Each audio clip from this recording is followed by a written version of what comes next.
Welcome to Transform Today with me, Paula. Oh my goodness, have I got a soul inspiring conversation for you today? I sit down with the lovely Augustina. She is truly a real life earth angel, and I really just adore her.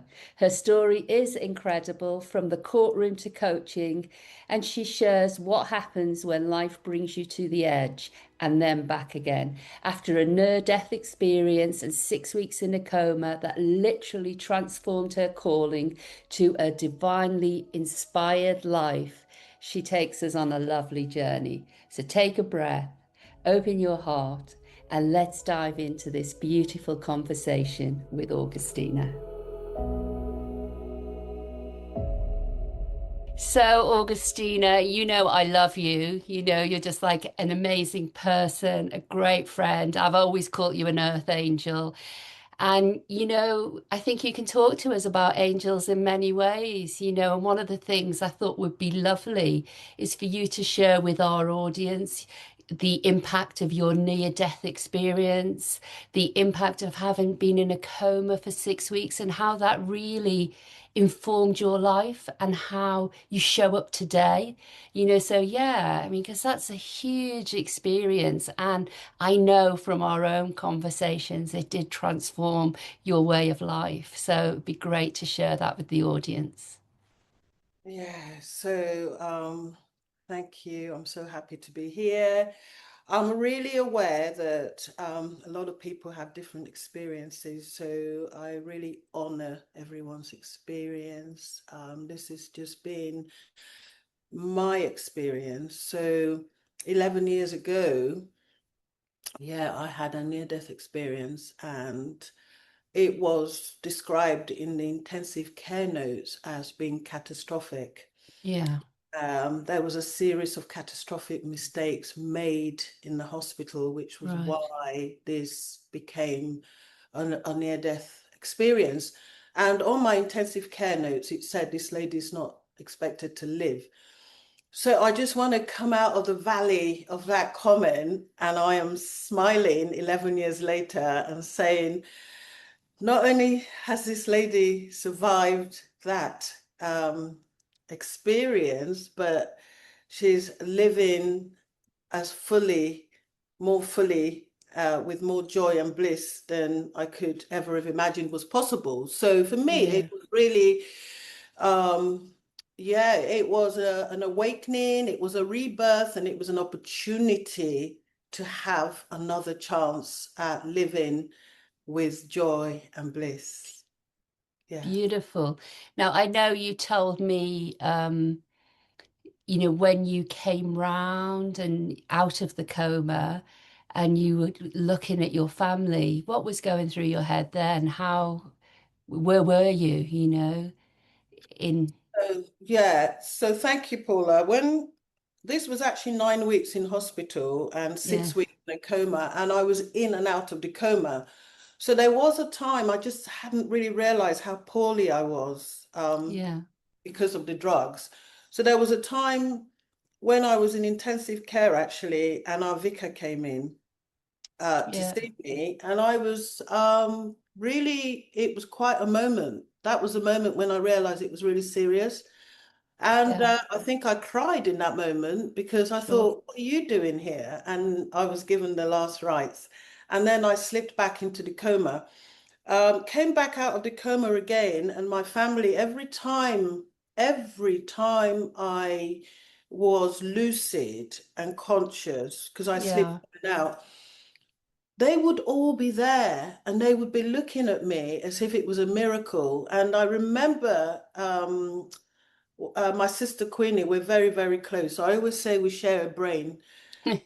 She would just be, I don't know what it's called, but those dolls, I think they're kind of Chinese dolls that people have with the heads that go like this. Everything I right. said, she was just shaking her head in agreement and looking at me with wonder. So my whole family were looking at me as if I was a miracle, like a newborn child. I was still Yeah. alive against the odds. That was the most. Wow. And to be have your last rites read to you. Mm. What was going through your head then?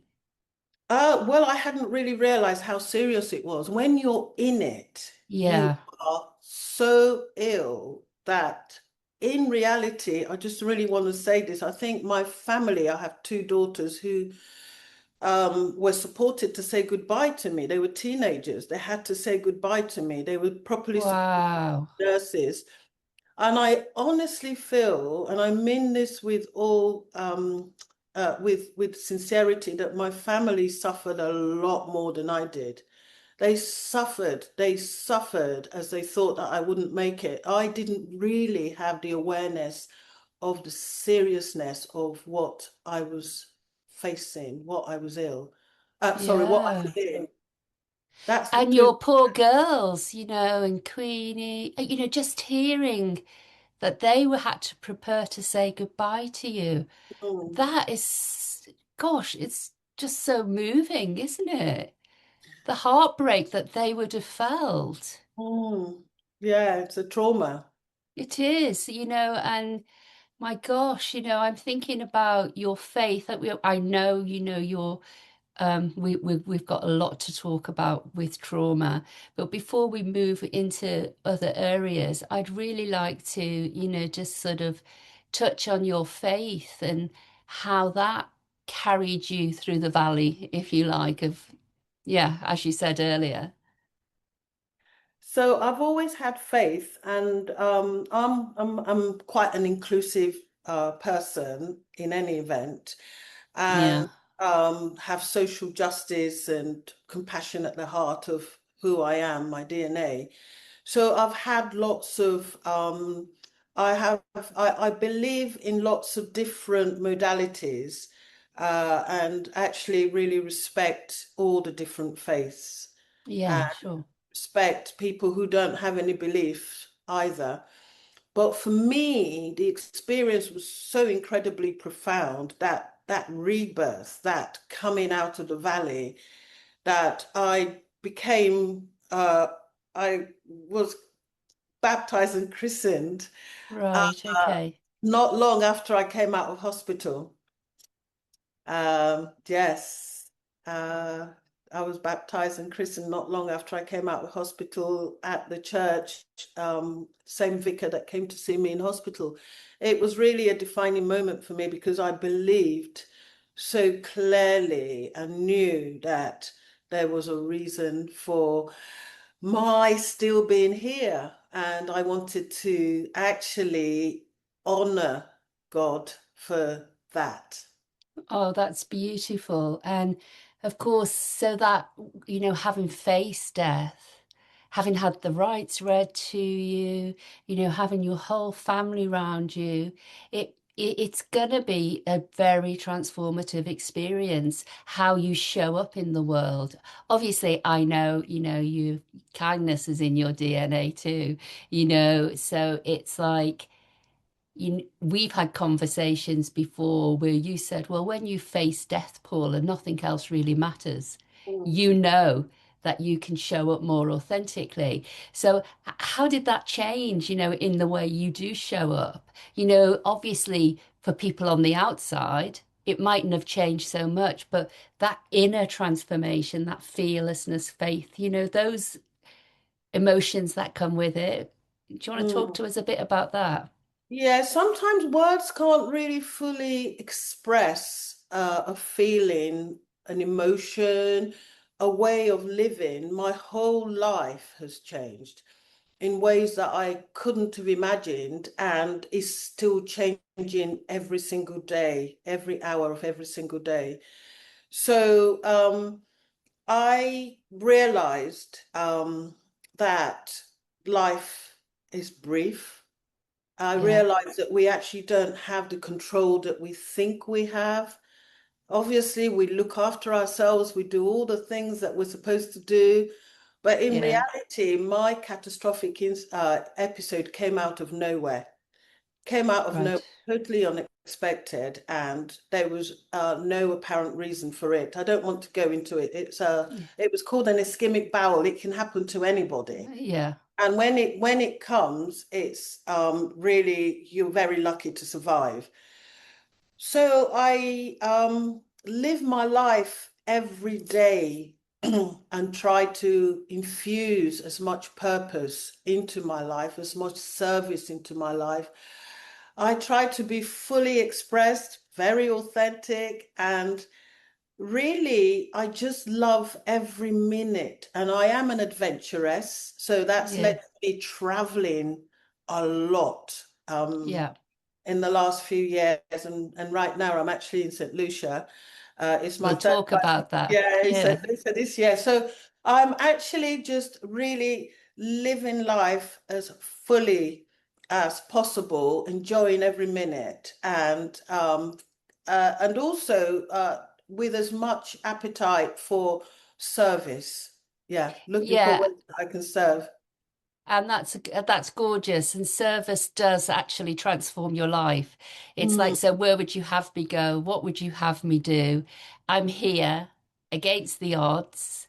I'm going hmm to show up and you're not playing the stress response, trying to control it all anymore. You're saying, well, I've done that. That didn't serve me. I can see I can let go. And it's in that letting go, you've gone through a bigger journey from the courtroom, to coaching. You've done so many things that step forward, step you forward, as an expert in your field. You've got your business with the Life Angel coaching. You were a barrister, and here you are now doing coaching and divorce coaching and transformational coaching. And I just wonder, I mean, clearly, it's a marriage made in heaven, really, isn't it? The skills. But I wonder if you could share with us how your depth of experience of the courtroom as a barrister and now of coaching really lends itself to support your clients on their own journey. Yeah. So, yeah, I qualified as a barrister and I worked as a criminal lawyer for 23 years. And I practiced at Magistrates Court and at the Yeah, Crown Court.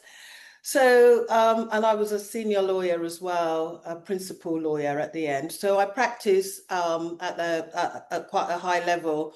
It was very stressful, but very enjoyable. And I have a high capacity for um, yeah, for work. And I have the kind of person, I'm quite resilient. I have the kind of personality that can keep absorbing more and more and more. And I do enjoy it. I do yeah. enjoy it. So my career was amazing.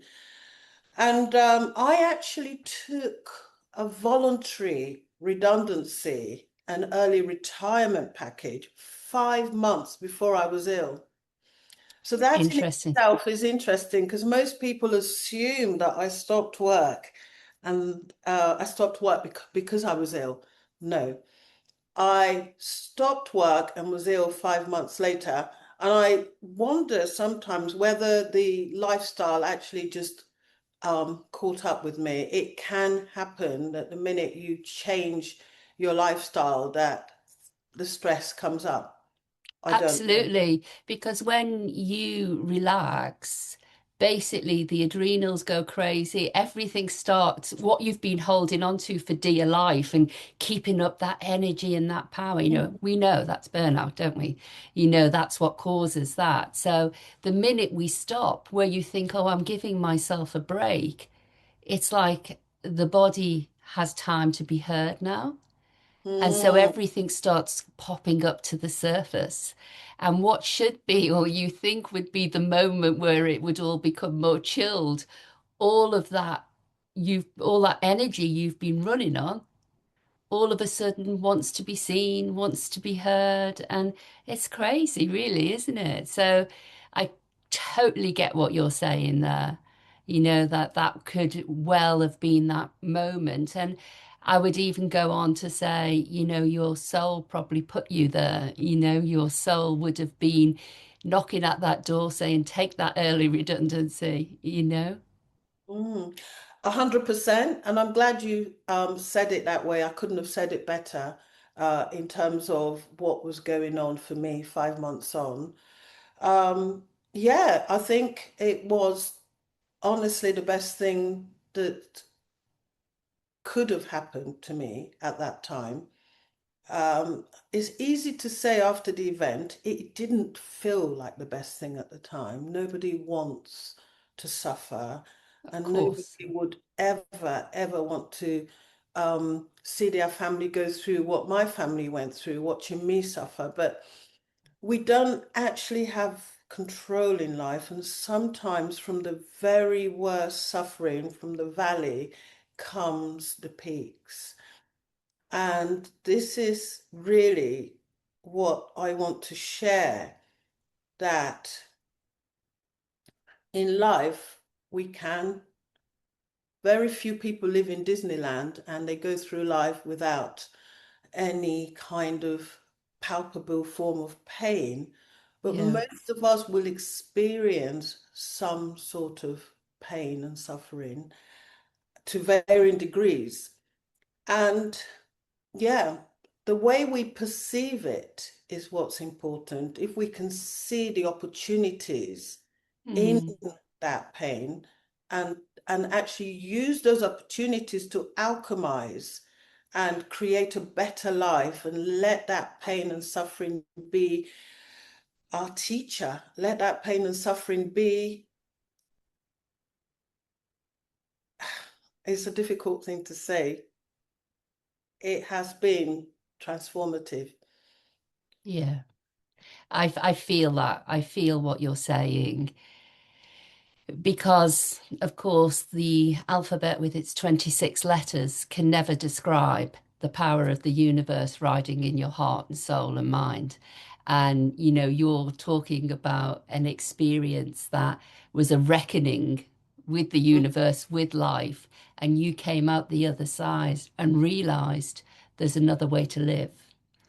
Yeah. And that's pretty beautiful. We step off the hamster wheel and we say, okay, I am surrendering. And whether that's to source, to God, to a higher power, to love, you're surrendering to something greater than yourself. So it's a bit of a relaxation in a way, because you can just go, okay, I can chill here. So when you work with your clients and you bring the skill of your law background, and you bring the skill of your lived experience and the skills of your training in the coaching world. And you're quite right, none of us get to 30 without betrayal, bereavement. We all have trauma, whether that's big T, little t, and I know in your work in particular you are a trauma informed coach. And, I think that that's got a bit of a, it's a bit of the moment, isn't it? Everybody's sort of saying it. Whereas, we all held presence and held love before, and safety. And I wonder, could you, for our listeners, explain what that is? So the journey to becoming an integrated trauma-informed coach is an interesting journey, because when I finished my career as a lawyer, I was actually planning. I thought I'd finished my career as a lawyer, but I was so I just thought I'm going back to the law, and I started trying to go back into practice, applying to chambers in Brighton, Yeah, actually. And yeah, I had some interviews and I was going back to the law. And then I had friends approaching me, telling me that they were going through terrible divorces and yeah, really didn't know how to be with it. And for some of them, it felt like they had lost their present, their past, and their future. And they thought that this was the end of their life, effectively. That's how profound the experience of separation and divorce was feeling for some of my friends who were approaching me. yeah, It had come out of the blue. So I got into divorce coaching that way. I started supporting friends and some family that were experiencing the grief and trauma of divorce and feeling very bewildered and lost. sure. And I trained as a divorce coach with Sarah Davison. She's one of the leading divorce coaches in the world. Mm, And so I was able to marry my legal experience with the experience of supporting people through the trauma, the grief, and the possibility of creating a beautiful new life after the challenges of divorce. And in fact, Paula, I came to you to help me write my lifestyle manual, which was a life coaching manual, Yeah. to help women to create beautiful new lives after their divorces. Yeah, that's right. You did a lot of my mindfulness teacher trainings as well, didn't you? I think you did them all in the end, Yeah. but it's really practical. They're practical, little businesses in a box. And I think mindfulness is the most important thing you can have alongside compassion. You know, Divorce is number two in the stress rater. It's like you basically cease to be who you were, and all of a sudden you're beginning again. Mm, And it's lovely in the begin again to know there's hope, but it's also important that what lies beneath actually needs to be seen, heard, loved, because we don't leave a divorce feeling wonderful, do we? So we're picking up the pieces, we're rebuilding ourselves. And, it's quite, because what I loved about what you do is you could legally say this is what you can actually apply for. So I'm going to give you financial security.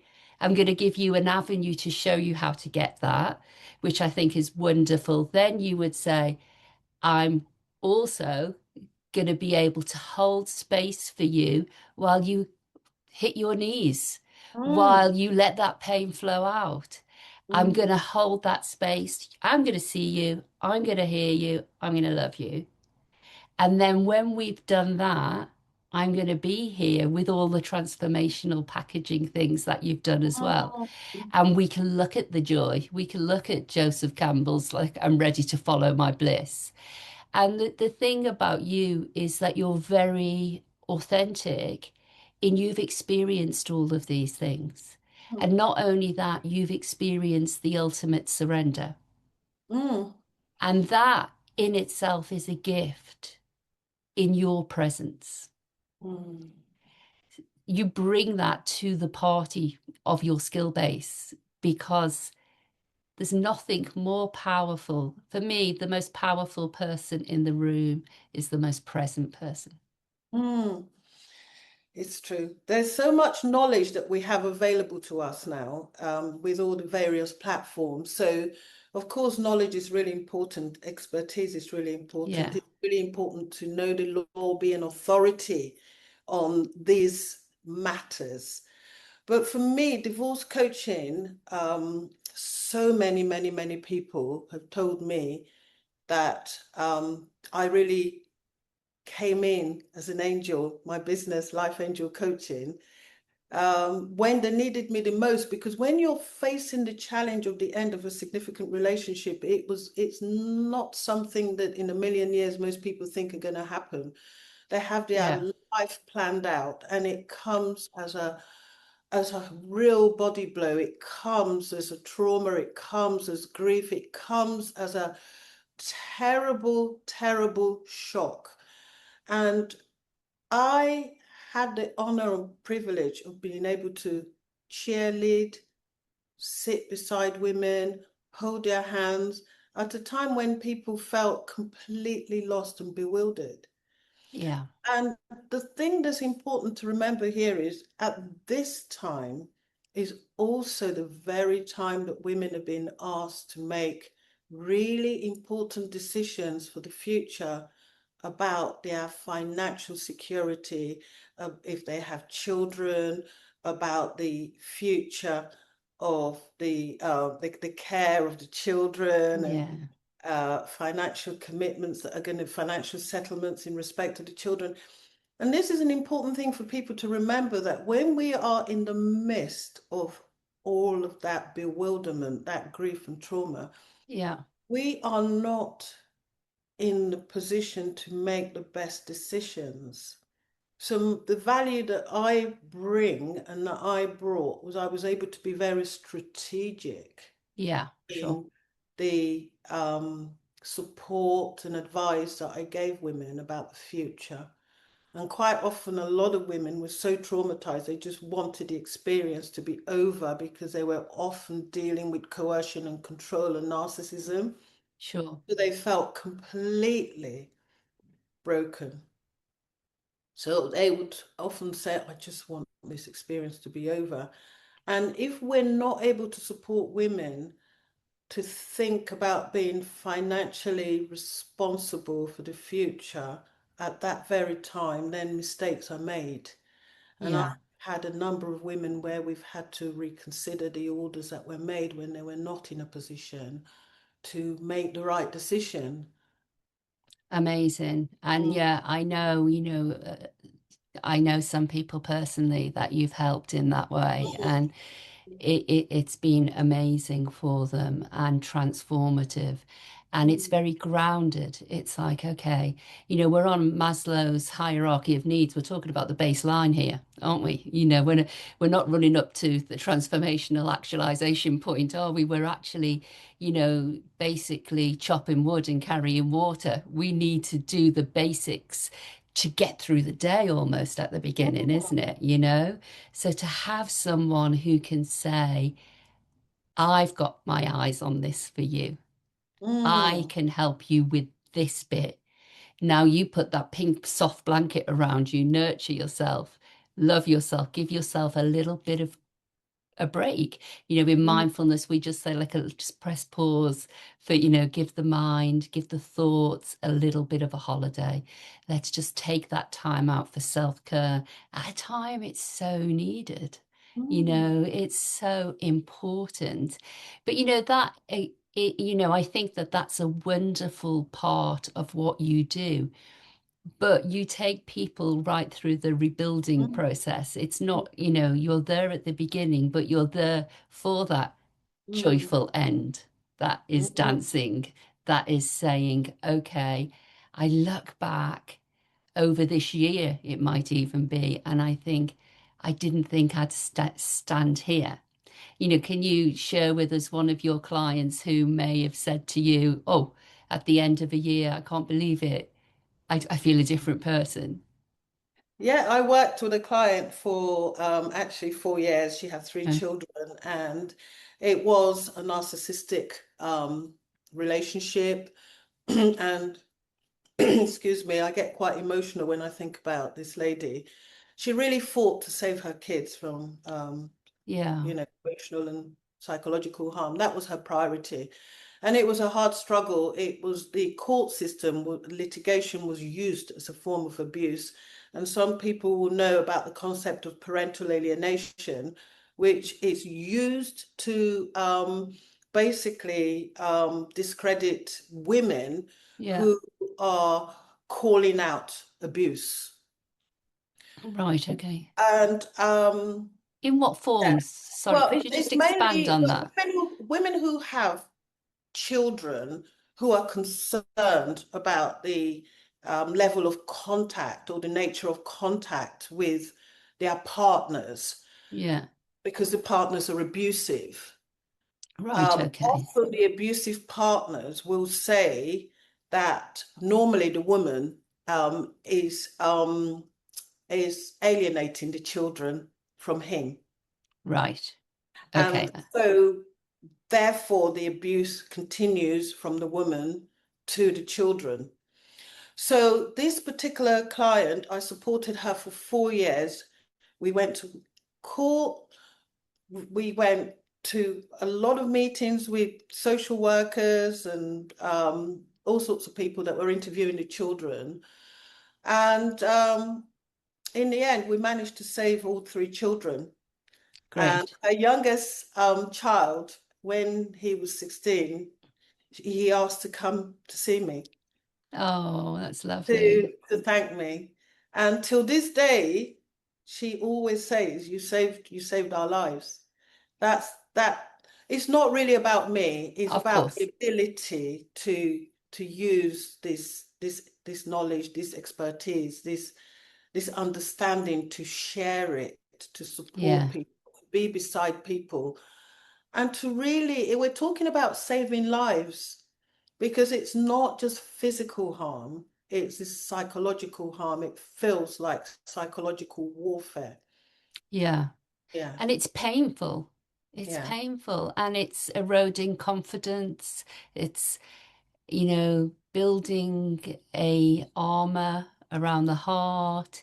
It's creating anxiety, hypervigilance. And I know just from our friendship, a part of the reason you went into the trauma-informed work is because you could see all of that. And of course, in all of us, I don't think anyone in life has got away without experiencing a big T or a little t trauma. So it's important. And you touched on it earlier, but it would be really nice to tell us some of the practices you would do to help people who, with trauma informed work, whether that's through mindfulness, somatic.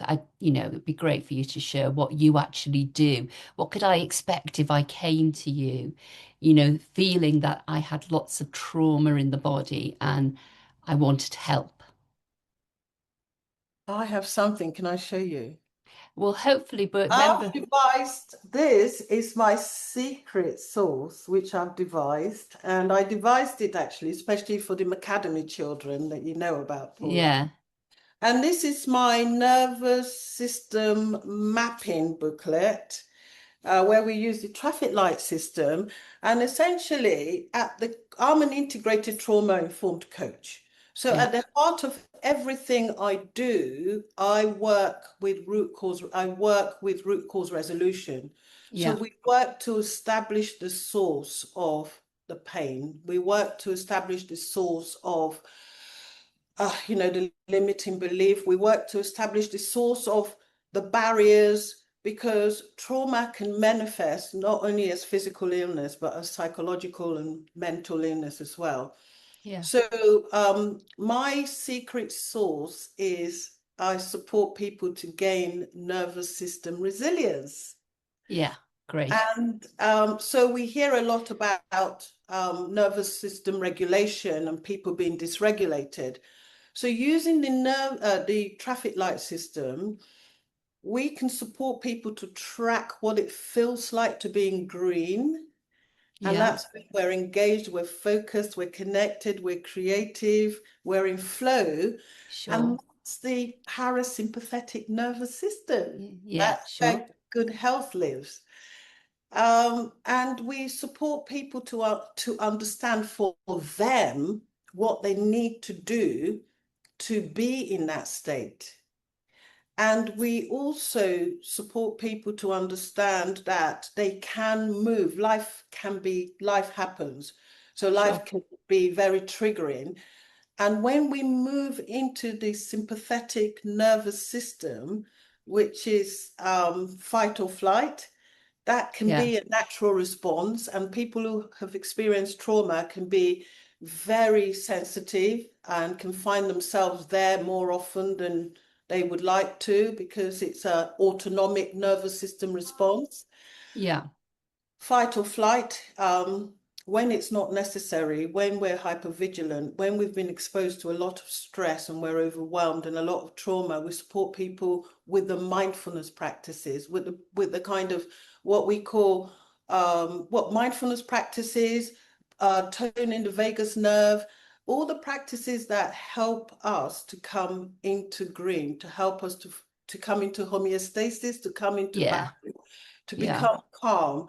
And those practices we know can be breath work, it can be yoga, which I'm very passionate about. I'm yoga teacher trained. It can be yeah, cold water therapy, which is very popular. It can be humming, it can be singing, it can be shaking, TRE, tension release yeah. exercise, anything that actually calms the nervous system. And breath work is very popular. Yeah, and I think it's important to recognize that all of these things were happening, Mhm. bringing the nervous system back into homeostasis is so important because how can we live with an open heart? But also understanding we can't get rid of stress. We can only Mm, choose how we respond to it is far more important. So mm. having a dialogue with the inner self of Yeah. actually, if I go down that road, I'm going to fall in the pothole. So the new road I want to go down is the one that's going to support me. So I'm still going to always experience stress because I'm hardwired for that. Neurologically, that's going to Mm, happen. And the mm, neurobiology is going to respond. But now, will it last? It'll just last maybe 3 hours instead of 3 weeks, so or 30 minutes, mm, so you're in a space where you're now saying it's actually a point of personal responsibility, isn't it? yeah. It's really down, because we're just facilitators. Yeah. Absolutely. It is literally down to me being inspired enough about my health and well-being. So when your clients come to you, we know that they're making an investment of time, of money, of energy. They're choosing to share with you. And in that space, they're already committed, but how committed are they? Mm, One of mm, the things that I quite love about my coaching practice or coaching is that people can often show up when they are with their trauma mm, as a representation of who they want to be. So they're not even bringing themselves to the party. They're not bringing the true self, the true fears, all the truth. They're just bringing, this is my identification. This is my persona. What do you do when you get people doing that? How do you just like go beneath the surface and go, actually, we need to get a bit more real here? mm. So nervous system resilience is key, and um, mental resilience is key. Yeah, So a key part of the work I do is using internal family systems, which is right. what you're describing. So we often show up in our parts. Yeah, So if we're in pain, we may show up as a perfectionist, we may show up as people pleasers, we may self-sabotage, we may be angry. All of these are just parts of us that we show up as in response to our trauma, our challenges, our hurt. And this is the beauty of understanding how trauma, grief affects people. yeah, So if people show up in a part, perhaps they might be angry, they might be crying, they might be completely not in the session. I can tell because they're not engaging. I just hold that space and I am with them in the space that they're in because it's all about the baby steps. Everything yeah, we do, our steps to set, I've got the 6 steps to self-leadership.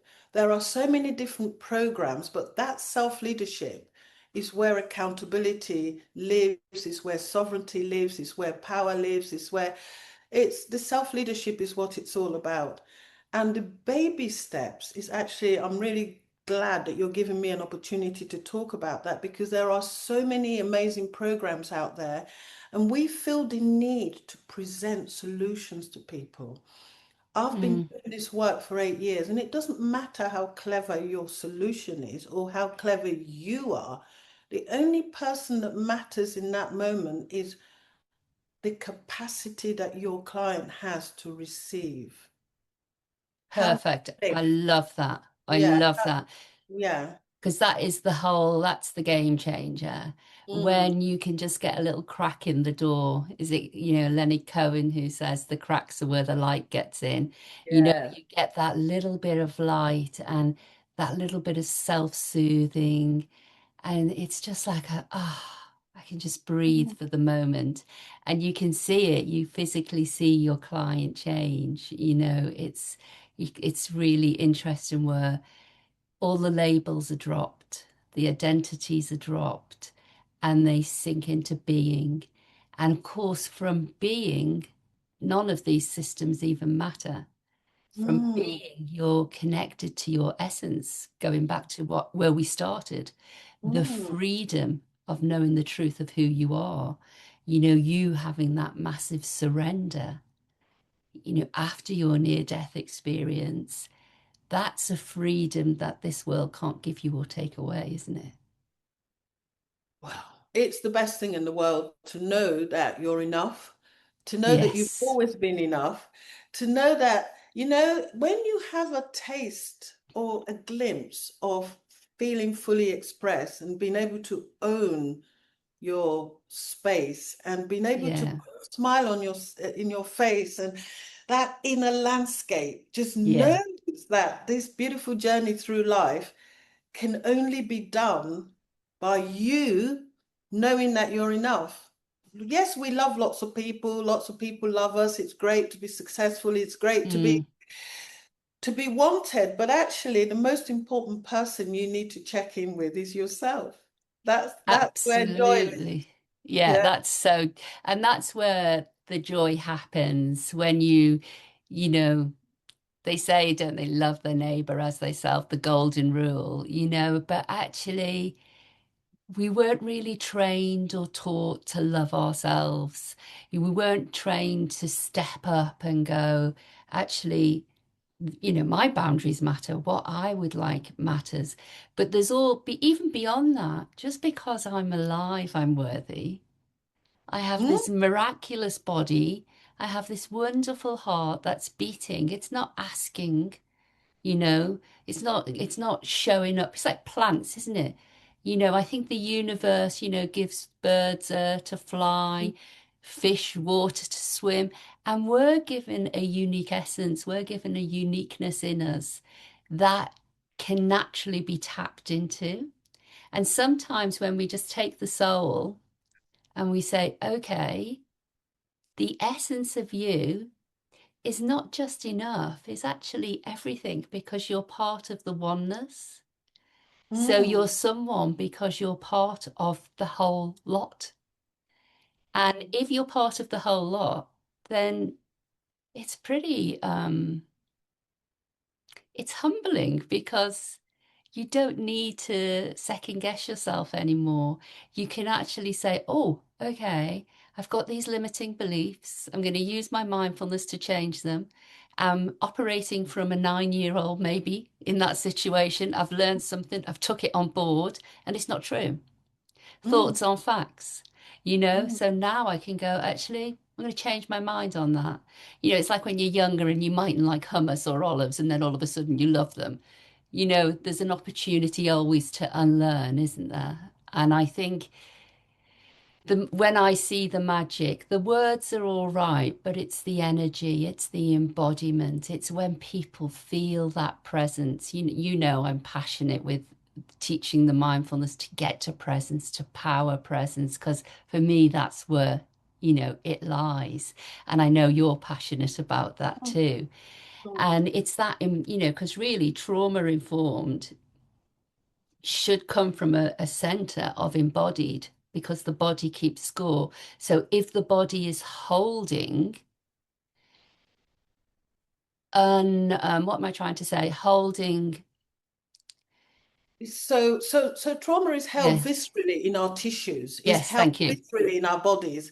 So all the leading experts, Peter Levine, I can't pronounce his His name, name, I but know. I want to Bessel, help you. we we know this because the our nervous system, our autonomic nervous system, System. actually, it's an automatic response. So when the body's holding it, the reason these practices, the practices that you teach, Paula, mindfulness practices, things like polyvagal theory have become really popular, is because they actually help the tissues to release Yeah, the the trauma, and they help the body to come into regulation, homeostasis, yeah, balance. yeah, This is what it's about. We need to get this we need to get it out of the body. So in the work I do, we call it bottom up and top down processing. We're very good with the head stuff, all the cognitive Yeah. stuff, not so good with getting it out of the body. And this is why you hear more and more people talking about embodied work, Yeah. working somatically, soma means of the body. When we Yeah. feel safe in our bodies, this house, that's our body. Mm. When we feel safe in our bodies, when we know how to regulate our nervous system, because we know when Yeah. we get triggered, we know we're going to go through fight or flight, and we know that sometimes we're going to go into red. That's life. But when Yeah. we learn how to gain nervous system resilience and work back to green, that's where healing is. That's where joy lives. And this is what I'm so passionate about, giving people Yeah. the information and the understanding, which are actually the practices that you've been teaching for so many years. But now Well, it's become yeah. really popular. It has, but it's also what I'm loving is the East and the West are marrying. People are actually saying, well, let's look at the awakening process. Let's look at the link to, sort of maybe the lower chakras. That's where, we're not embodied if we have this sort of survival needs in play. And I quite like the way the science and the neuroscience is talking about what the mystics always talked about. So it's like a lovely marriage. So I think, the one thing we want from living is wholeness and freedom, isn't it? And all of these wonderful practices that you do, that I do, they are a key to the doorway of wholeness, of freedom.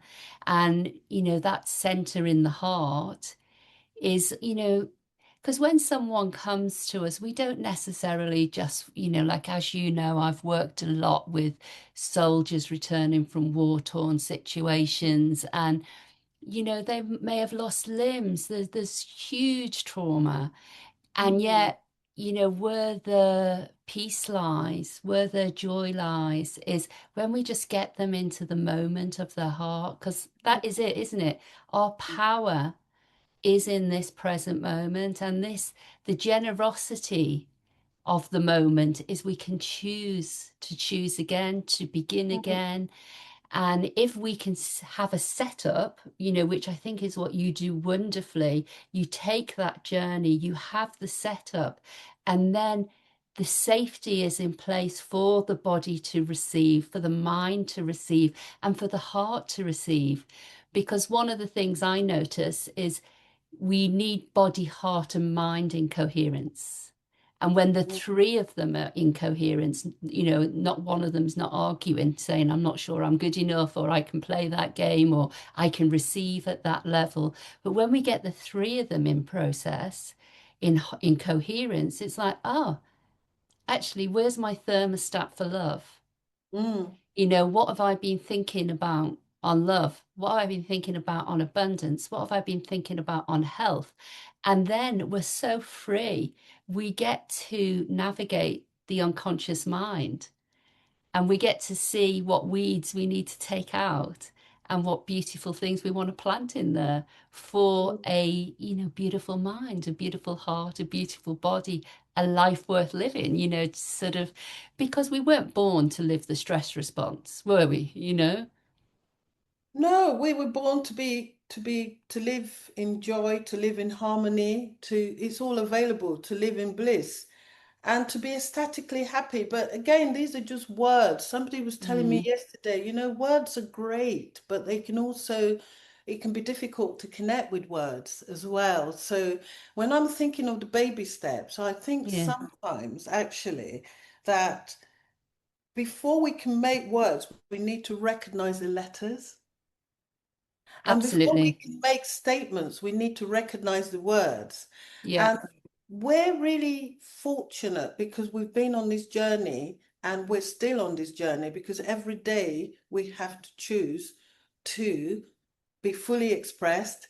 Every day we have to choose to alchemize obstacles. yeah, You choose in life. And what I think is really interesting, we all know some people in life, many people who have had terrible things happen. Yeah. And those same people will say to you, that's the best thing that's ever happened to me. And the reason Yeah. people say it is not because they are,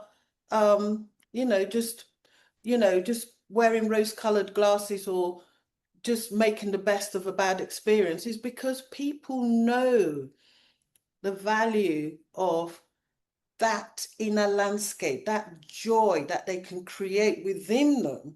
Yeah. And all the outside stuff is very ego driven, and very superficial. We've been conditioned to attach to that. But Yeah. if we can get inside our landscape and work at creating joy, then we can live from the inside out. And it actually doesn't matter too much what you have, what you don't have, because you're living from the inside out. And you can be the happiest person in that room with very little, whatever that looks like, compared to Yeah. other people who appear to have it all, but they haven't worked on their inner landscape. They're not living No. from the inside out. And you're talking about inner wealth, and that's the stuff money can't buy. Yeah. It's that sort of, and of course, you're right. It's lovely when we get to that inner landscape, but the inner heart, the heart mind, the place where, I was talking to a client a couple of days ago, and I said, you do realize that, when you say, I feel so wonderful with these meditations, that's how you're meant to feel all the time. That's what's on offer for you Mm, today in this present moment right now. It's mm, just that we have had so much conditioning, as you alluded to, that we think it's a different way and we think there has to be struggle. But actually, if I think of Viktor Frankl when he talks about the concentration camps and he says, they could take everything but not our spirit. I could mm, share my bread. I could keep my peace. I could keep my heart. I had a choice between the pause and the response.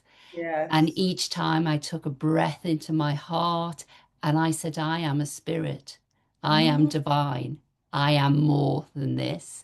And this is like, that takes courage, that takes faith, that takes surrender. But all of those beautiful attributes literally do bring us to the altar that alters everything in our heart. It's quite amazing. And I know that you love bringing people back to their heart, and you've created these wonderful transformational retreats in St. Lucia, and for people to literally come home to what I've just been talking about, to the heart. And I just yeah. wondered if you could tell us about them and what people can expect in terms of transformation. Should they go to St. Lucia and have an amazing time? So I just found paradise, heaven in St. Lucia. And we had been traveling around about 7 years ago. We were traveling around various Caribbean islands. We spent a Yeah, lot of time in St. Lucia. And we traveled and traveled, and then we got to this paradise. St. Lucia is 80% rainforest. It's very, very unspoilt. The ocean is so clean, and the yeah. people are amazing. And yeah, so I've been coming here for the last 7 years, several times a Mm, year. So I'm here right now in St. Lucia. It's our third time this year because we're putting together, we've got a retreat in April, these sovereign soul retreats. And gorgeous. it's going to be for women, and it's going to be for women who are ready. They are Yeah. ready to claim their crown, reclaim their crown, to keep their crown on, because there's actually nothing to do when you get to St. Lucia, because the place will hold you. It will remind you of your divinity. It will remind you that you're sovereign. And every day we're just in wonder of the beauty, and um, yeah, it's quite heavenly. I've run out of superlatives to Yeah. But but they can have gorgeous food, yoga, juices. There'll be, medicine uh, food picked yeah, from the land, grown in this rich soil. St. Lucia is known as the food basket of the Caribbean. The soil is very rich. And Beautiful. the air is very clean because it's rainforest purified. And there is an energy, a frequency. Where we are at the moment is a cove where I'm bringing our guests to Yeah. experience what it's like to be in 60 acres of rainforest within a cove Wow. and to be serenaded by these crystal clear waters and, of course, the sunshine and medicine food, food that is, grown in rich soil from the land. Yeah. And we walk around, there's food on the trees, we're picking, you know, pawpaw, coconuts, breadfruit, we're Gorgeous. picking our own food. So we've got an amazing yoga teacher coming from England. She's very accomplished and she does a lot of amazing body work. We're going to have a sound healer and we're going to just be in paradise. And we're going to be allowed to feel our magnificence, to feel how sovereign we are, and to feel how complete we've always been and how enough we've always been, but we get to feel it here. Yeah. Wonderful. Oh, that sounds really fabulous. Well, we'll definitely put details of that in the show notes at the end. So we're coming to the top of the hour, and I have this lovely magic question, which is if you had a magic wand and you could place something in the hearts of our young people, the future for tomorrow, what would it be? What would be the thing they can take with them to live a more beautiful, empowered, inspired life? Yeah. So, Paula, you've already stolen my thunder because of your book called You've Got the Power, which I have read recently again because I had to give this amazing book to some children from America that I was supporting, some young children, and they love Yeah. it. So, You've Thank Got you. the Power reminds children and adults as well. My husband's Yeah. reading that we are infinitely powerful, and we have the power to make all our dreams come true. We have the power to move through life in a superhuman way. We are Fantastic. infinitely powerful. And for children to have all those tools and resources, all the understanding that's in that book, I feel anyone who gets to read that book, I promise you, Paula hasn't paid me to say this. Because, I haven't paid her, but thank you. it's all there. It's all there. And I wish that we had this understanding when we were growing up. And I would thoroughly recommend it to adults as well, because the children, um, yeah, they need to grow up feeling safer than we did. Our Yeah. parents did the best they could for us. Generationally, trauma gets passed on. We know that. We know that our ancestors did the very best they could given the circumstances. But we can break that cycle with the new generation by letting them know there's a different way and they can show Yeah. up fully expressed, they can show up as their true selves, whatever that is. And they can show up knowing that they're good enough and they can actually know that obstacles and barriers and pain are part of life and they have the capacity to be overcomers. That's the And one that, word I would give to the children, gaining mental resilience, gaining nervous system resilience. Your book sets out all the tools. They have the capacity to be overcomers. That's what I would be saying. beautiful. That's Yeah. wonderful. And that's it. They can show up and face life. And I love the fact that that's so down to earth. It's not pretending that the stuff won't hit the fan. It will, Mhm. but it's be Mhm. prepared and, don't let it completely derail you. Know that you can be more than you've become and you Yeah. can transform. You've got the power. Got the power, Paula. Yeah. Yes. So it's been amazing having you. You've shared so much rich and wonderful wisdom. I'm so grateful. And I'm sure everyone thought, felt your compassionate heart and your truth and joy. So if people wanted to get you, what would they do? How would we Um, contact you? well, I'm a brand partner with a mental wellbeing company, and my Life Angel coaching I'm running the retreats through there. So I Yeah. can can post the details.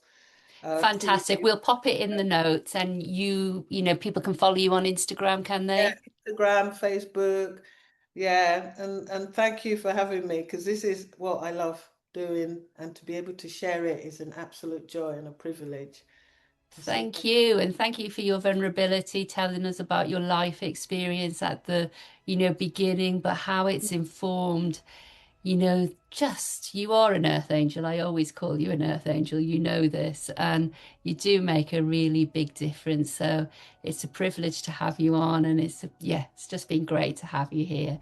So I shall see you soon and send you all the love. Thank you thank so much. you. Hey, just before you go, have you ever felt the nudge to become a coach or to grow the coaching or wellness business you already have? If you're ready to share this kind of deep soul-led work with others, I'd love to support you. Train with me to become a certified transformational coach or meditation and mindfulness teacher. You'll get powerful done-for-you programs to use with your clients, and you'll learn science-backed spirituality, grounded methods where psychology and quantum principles meet. It's accredited, flexible, and designed to help you make real impact, whether that's one-to-one, in workplaces, or in schools. Come and check it out at www.smartfoundations.co.uk. I'd be honored to walk with you on this path, and the links are in the show notes. Okay, thank you.